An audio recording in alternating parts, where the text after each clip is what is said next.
Muy bien, el libro de Lucas, capítulo 18, y vamos a leer del versículo 1 al 17. Cierto día, Jesús les contó una historia a sus discípulos para mostrarles que siempre debían orar y nunca darse por vencidos. Había un juez en cierta ciudad. Dijo que no tenía temor de Dios ni se preocupaba por la gente. Una viuda de esa ciudad acudía a él repetidas veces para decirle: hágame justicia en este conflicto con mi enemigo.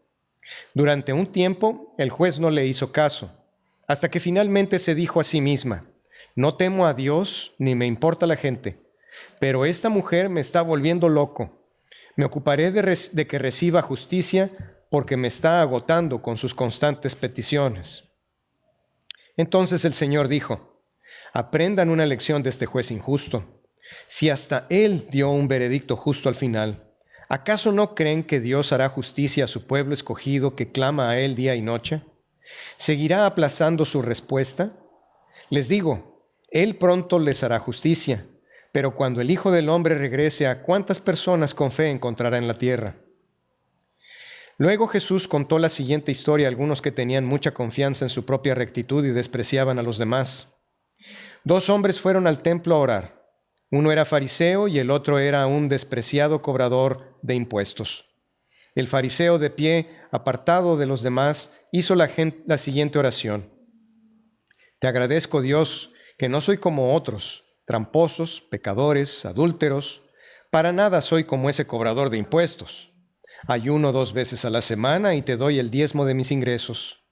En cambio, el cobrador de impuestos se quedó a la distancia y ni siquiera se atrevía a levantar la mirada al cielo mientras oraba, sino que golpeó su pecho en señal de dolor mientras decía: oh Dios, ten compasión de mí, porque soy un pecador. Les digo que fue este pecador y no el fariseo quien regresó a su casa justificado delante de Dios, pues los que se exaltan a sí mismos serán humillados y los que se humillan serán exaltados. Cierto día, algunos padres llevaron a sus hijitos a Jesús para que él los tocara y los bendijera. Pero cuando los discípulos vieron esto, regañaron a los padres por molestarlo. Entonces Jesús llamó a los niños y dijo a los discípulos: dejen que los niños vengan a mí. No los detengan, pues el reino de Dios pertenece a los que son como estos niños. Les digo la verdad, el que no reciba el reino de Dios como un niño, nunca entrará en él. Vamos a orar. Amado Padre Celestial, bendito Dios Todopoderoso, gracias, Señor, porque usted nos da la posibilidad de orar y hacerlo, Señor, en la convicción de que usted está escuchando y viendo, Señor, cómo resolver nuestra situación. Sabemos, Señor, que nada que venga con lo que vengamos nosotros ante usted es sorpresa para usted. Sabemos, Señor, incluso que ya está trabajando antes de que lo pidamos, porque usted sabe qué es lo que necesitamos. Le damos gracias, Señor. Le pedimos que nosotros aprendamos a través del Espíritu Santo la paciencia que necesitamos para poder orar con confianza y con fortaleza. Señor, le pido que esa sea la realidad para todos nosotros el resto de nuestras vidas. En el nombre de Jesús. Amén. Muy bien. Bueno, pues voy a compartir con ustedes una historia que cambió el curso de mi vida. Resulta que yo nací y crecí en la Ciudad de México, una ciudad que cuando yo la dejé tenía 25 millones de habitantes y 4 millones de coches en las calles todos los días. Resulta que estando en la Ciudad de México, yo aprendí a cruzar las calles viendo para todos lados, corriendo por mi vida, porque allá no es como aquí en Canadá, donde los coches se detienen para que uno cruce. Así no es allá. Yo tenía que correr por mi vida y así lo teníamos que hacer todos los días. Me imagino que las cosas no han cambiado mucho desde entonces. Pero resulta, en ese entonces yo estaba trabajando para la Universidad Nacional. Y llegó un momento en el que me invitaron a dar una plática en un lugar a 2 horas más o menos de camino de la Ciudad de México, el estado más pequeño o el segundo más pequeño de la República. y se llama Tlaxcala. La universidad estatal, la Universidad del Estado ahí, me recibió y yo tenía que dar mi plática a las 7 de la noche. Llegué al mediodía más o menos, con la intención de conocer un poco de la ciudad en la que nunca había estado. Me instalé en el hotel y empecé a caminar por las calles del centro. Cuando llegué a un crucero importante, había un policía controlando el crucero, además de que había una luz de tráfico. Solamente eso pasa en México, no sé, a lo mejor también en otros países, pero es impresionante que además de la luz de tráfico se necesite también un policía para dirigir el tráfico. Pero en fin, ahí estaba el policía, ahí estaba yo. Llegué a la esquina y antes de saber para dónde cruzar, el policía hizo algo que jamás olvidaré. Detuvo el tráfico de un lado, detuvo el tráfico del otro.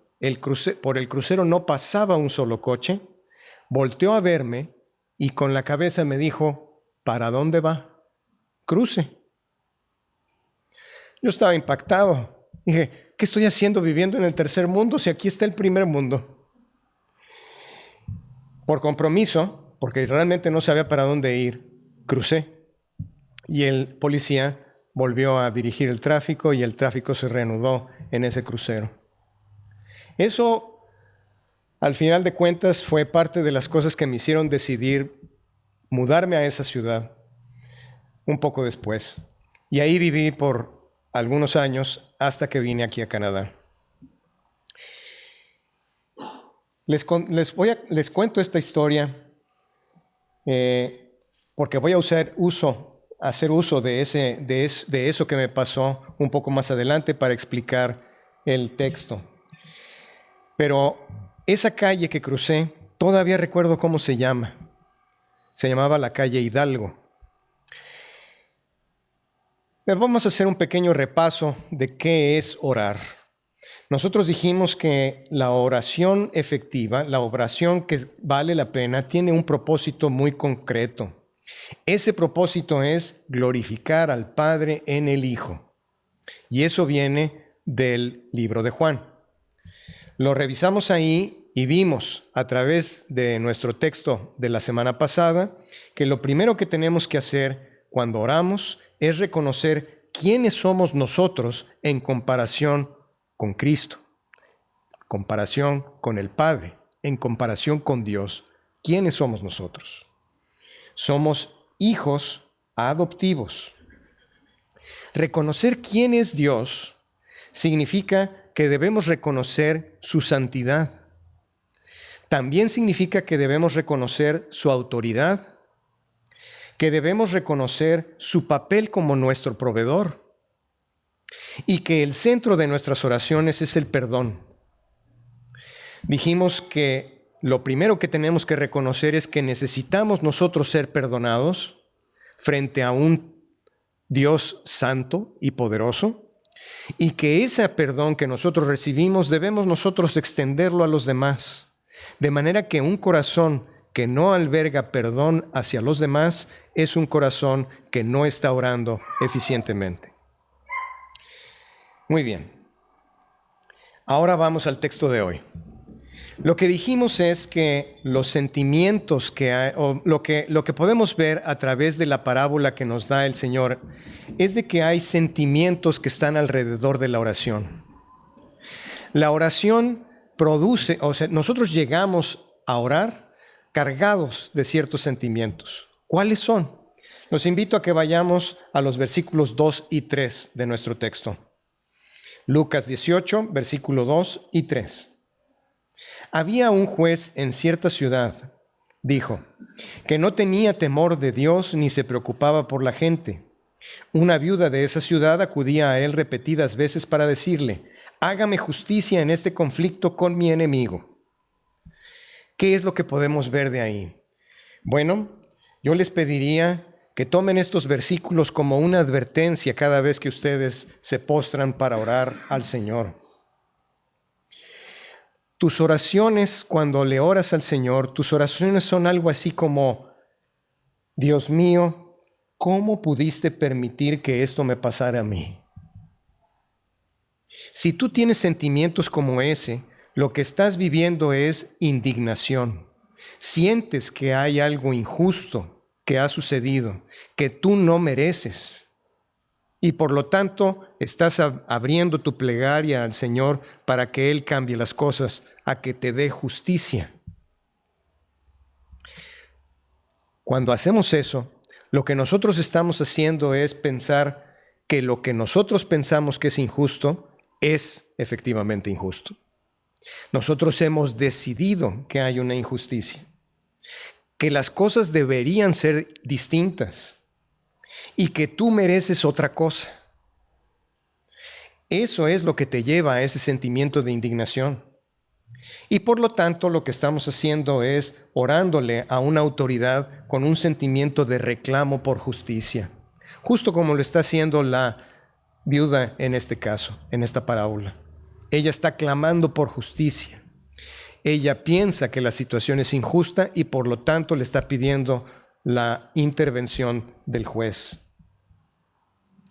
El segundo sentimiento que puede rodear nuestra oración es vulnerabilidad. Sentimos que nosotros estamos desvalidos ante una situación que estamos enfrentando y que solamente un poder superior puede resolver esta situación. Pero en la mayoría de las ocasiones quiero que reflexionemos de que somos nosotros mismos los que hemos estado enmarañando la situación. De manera que nosotros llegamos a nuestra oración con una frase más o menos como la siguiente: Señor, sé que hice mal, no lo puedo componer, ayúdame por favor a salir de esta. Lo que decimos cuando estamos enfrentando cuando estamos presentando nuestra oración de esta forma, lo que estamos diciendo es de que hemos decidido que el futuro que nosotros vemos de lo que puede ser nuestra situación es algo que nosotros no queremos o no deseamos. Y como ya agotamos todas las otras alternativas, entonces vamos con Dios pidiéndole que Él resuelva. No queremos vivir las consecuencias de lo que hemos estado haciendo. Les voy a pedir que vayamos al versículo 5 para revisar otro de los sentimientos que pueden estar rodeando nuestra oración. El versículo 5 dice, Lucas 18:5, pero esta mujer me está volviendo loco. Me ocuparé de que reciba justicia porque me está agotando con sus constantes peticiones. Generalmente nosotros llegamos al Señor y buscamos que resuelva las cosas ya. Tenemos un sentido de urgencia. Y eso es porque nosotros vamos cuando ya probamos todas las demás alternativas y no funcionó. Entonces, la situación está fuera de control y lo que estamos pidiendo, como el tiempo está en nuestra contra, es que Dios intervenga, no ahorita, no hoy, en este mismo momento. Esa es la forma en la que nosotros llegamos a pedirle al Señor. De manera que quiero que repasemos los sentimientos que están alrededor de una típica oración: indignación, vulnerabilidad y urgencia. ¿Cuál es el remedio para estos sentimientos y qué implica tener un remedio para estos sentimientos? Yo me imagino que todo mundo sabe aquí que sentirnos indignados, vulnerables y con ese sentido de urgencia no es propio de alguien que está lleno del Espíritu Santo. Pero lo voy a decir de esa forma. El remedio para estos sentimientos se encuentra en el versículo que me salté. Vimos el versículo 2, el versículo 3, pasé al versículo 5, pero en nuestra lectura el versículo que empecé a leer fue el versículo 1. Ahí está el remedio. Eso es lo que el Señor está dando como remedio para estos sentimientos. Nosotros necesitamos corregir esos sentimientos cuando estamos en oración con el versículo 1. Y el versículo 1 dice: cierto día Jesús les contó una historia a sus discípulos para mostrarles que siempre debían orar y nunca darse por vencidos. Los sentimientos alrededor de la oración se componen con paciencia. Eso es lo que significa poder librarse de esos sentimientos. Nosotros nunca debemos darnos por vencidos. Eso es ser paciente. Y ese es el fruto del Espíritu. Eso es lo que Gálatas 5:22 incluye. Si nosotros vamos a ese versículo, podemos verlo ahí. Pero el fruto del Espíritu es amor, gozo, paz, paciencia, benignidad, bondad, fidelidad. Eso es lo que nosotros necesitamos, la paciencia. No es fácil que nosotros logremos librarnos de esos sentimientos. No es fácil que nosotros nos libremos de la indignación, de la vulnerabilidad y de la urgencia. Y simplemente ser pacientes, no es fácil. Por eso es un fruto del Espíritu. No es fácil. Pero como cristianos, nosotros cuando le estamos ayudando a otra persona, a otro cristiano, a un hermano, a superar una situación que tiene todos estos elementos, todos estos sentimientos alrededor, nosotros llegamos con el Señor y con esa persona y le decimos, no te preocupes, ponlo en manos de Dios. Bueno, ¿y qué significa ponerlo en manos de Dios? ¿Qué significan esas palabras? Suenan muy bien y son muy apropiadas y suenan muy apropiadas. Pero ¿qué significan? ¿Qué es lo que tengo que hacer? Si yo estoy en esa situación clamándole al Señor, ¿qué es lo que debo de sentir? ¿Qué es lo que debería suceder? Bueno, pues la respuesta es justamente lo que vimos. Entregárselo al Señor, dárselo al Señor, significa no experimentar esos sentimientos que hemos explicado. Los que lo hacen son los que experimentan el descanso de la indignación, de la vulnerabilidad y de la urgencia. Pero eso es muy contrario a nuestra naturaleza. Eso no es algo que un hombre común, así nada más, puede lograr. Eso es algo que Dios trabaja en nosotros. Y eso es estar lleno del Espíritu Santo. Eso es lo que significa que ante la adversidad, ante estos sentimientos, nosotros podamos enfrentarlos con paz. No estar sujetos a esos sentimientos, eso es lo que significa tener al Espíritu Santo. Eso es lo que significa la paz que sobrepasa todo entendimiento. Y por eso hago referencia a Filipenses 4:7. Y la paz de Dios, que sobrepasa todo entendimiento, guardará sus corazones y sus mentes en Cristo Jesús. ¿Qué pedimos cuando nosotros oramos? ¿Pedimos justicia, como la viuda? ¿Pedimos misericordia o pedimos gracia? Déjenme ayudarles a definir qué es lo que deberíamos pedir a través de definir qué significa cada una de estas palabras. Y les pido que lo vean con mucha atención. Justicia significa darle a cada quien lo que merece. Justicia significa darle a cada quien lo que merece. Misericordia significa no darle a cada quien lo que merece.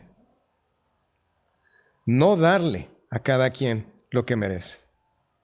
Y finalmente, gracia significa darle a cada quien lo que no merece.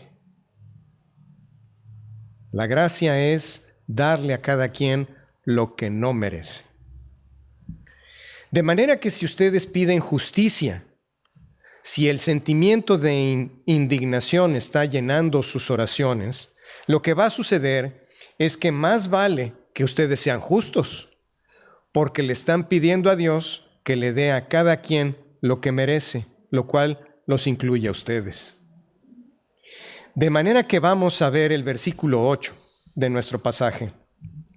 que dice, les digo, Él pronto les hará justicia, está hablando Jesús de Dios, pero cuando el Hijo del Hombre regrese, ¿a cuántas personas con fe encontrará en la tierra?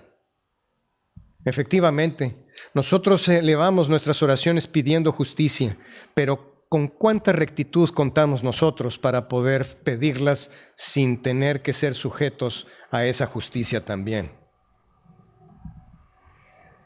Cuando dijo Jesús estas palabras, Él dijo que la justicia viene pronto. Y efectivamente Él no mintió.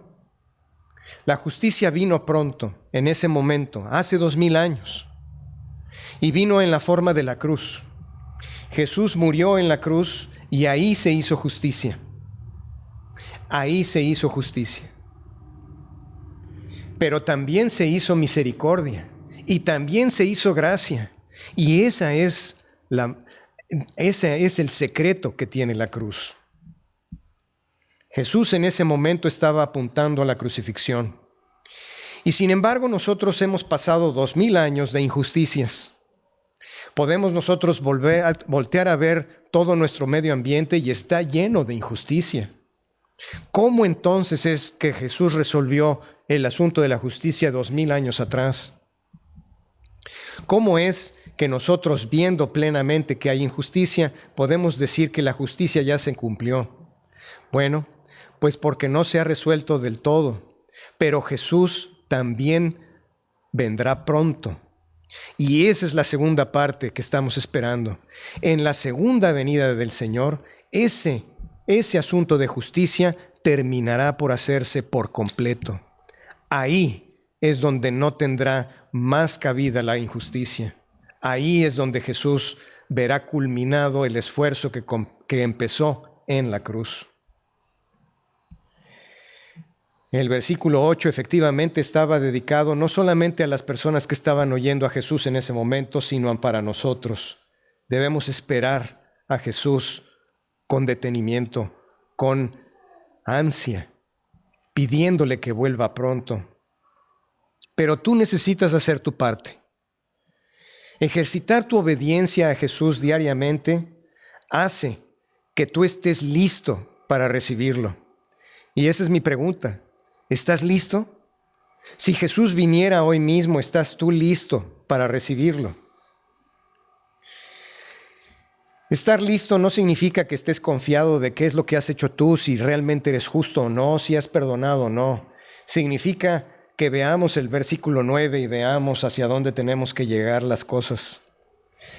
Luego Jesús contó la siguiente historia a algunos que tenían mucha confianza en su propia rectitud y despreciaban a los demás.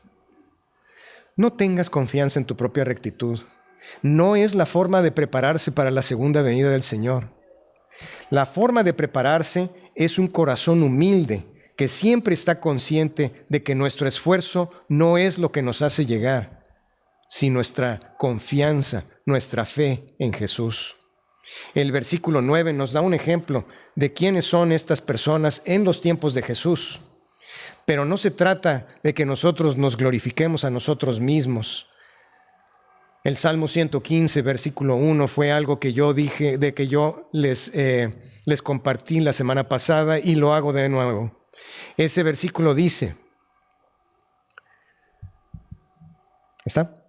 Sí. No a nosotros, Señor, no a nosotros, sino a tu nombre da gloria, por tu misericordia, por tu fidelidad. No pidamos justicia, pidamos misericordia. Y no es por nuestra justicia que nosotros vamos a ser justificados, es por su misericordia. Y ese es el papel que juega la fe. No es por obras, pero por fe que nosotros vamos a poder llegar a este punto. Vamos a los versículos 10 a 13 de nuestro pasaje. 2 hombres fueron al templo a orar. Uno era fariseo y el otro era un despreciado cobrador de impuestos. El fariseo, de pie, apartado de los demás, hizo la siguiente oración: Te agradezco, Dios, que no soy como otros, tramposos, pecadores, adúlteros. Para nada soy como ese cobrador de impuestos. Ayuno 2 veces a la semana y te doy el diezmo de mis ingresos. En cambio, el cobrador de impuestos se quedó a la distancia y ni siquiera se atrevía a levantar la mirada al cielo mientras oraba, sino que golpeó su pecho en señal de dolor mientras decía: «Oh Dios, ten compasión de mí, porque soy un pecador». Es cierto, es por fe que nosotros vamos a poder ser justificados, no por obras. Pero como dice Santiago 5:16, la fe que tenemos es la que nos llevará a las obras. Y lo hacemos nosotros no porque confiamos en quiénes somos nosotros, sino porque confiamos en quién es Él, y eso hace la diferencia. Los que confían en Jesús están motivados a hacer, y eso es lo que necesitamos, donde nosotros necesitamos estar. Quiero llevarlos, me voy a saltar una parte de este mensaje, como lo tenía preparado, pero vamos a ir a la parte de cierre, porque me parece que es importante en este momento que vayamos ahí. Voy a compartir con ustedes la forma en la que yo actualmente cruzo las calles. Yo lo que hago cada vez que tengo la oportunidad, cada vez que cruzo una calle con mi esposa, la tomo de la mano y cruzamos juntos. Yo noto que cuando cruzamos la calle de esta forma, mi esposa voltea para un lado y voltea para el otro, viendo que no haya tráfico. Me está agarrando de la mano, pero ella se ha cerciorado de que no hay coches que vienen, y finalmente cruzamos juntos. Eso contrasta con la forma en la que lo hacen mis hijos, y que tiene que ver con lo que está dicho en este pasaje, en los versículos 15 y 17. Vamos al versículo 15. Dice: cierto día, algunos padres llevaron a sus hijitos a Jesús para que Él los tocara y los bendijera. Pero cuando los discípulos vieron esto, regañaron a los padres por molestarlo. Entonces Jesús llamó a los niños y dijo a los discípulos: «Dejen que los niños vengan a mí, no los detengan, pues el reino de Dios pertenece a los que son como estos niños. Les digo la verdad, el que no reciba el reino de Dios como un niño, nunca entrará en él». Regresemos a la forma en la que mis niños y yo cruzamos las calles. Cuando vamos a cruzar la calle, yo le extiendo las manos a mis hijos y cada uno de ellos me toma de la mano y vamos a cruzar la calle. Yo he notado que cuando lo vamos a hacer, ellos no voltean para un lado y para el otro. Simplemente cruzan conmigo y llegamos al otro lado. Este es un ejemplo de la confianza. Yo sé que mi esposa confía en mí, pero no como mis hijos. Tomados de las manos, cruzamos las calles. Dios te está pidiendo que cruces calles todos los días. Lo que te pido es que primero te asegures de que es Dios el que te está pidiendo que cruces esa calle y no tú u otro. Y en segundo lugar, te pido que verifiques que sea la mano de Dios la que estás agarrando mientras cruzas esa calle y no la de otro. Esta es la forma en la que debes prepararte para la vida. Y la forma de llegar a esa preparación es a través de la oración.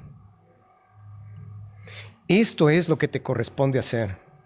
Después de eso, no voltees a ver el tráfico. Simplemente cruza. Ya que te cercioraste de que estás agarrando la mano de Dios, ya que te cercioraste de que es Dios el que te está pidiendo cruzar esa calle, cruza. No voltees a ver el tráfico. Hazlo. No confíes que tú eres el que está tomando la mano de Dios, porque en realidad es Él el que está tomando tu mano.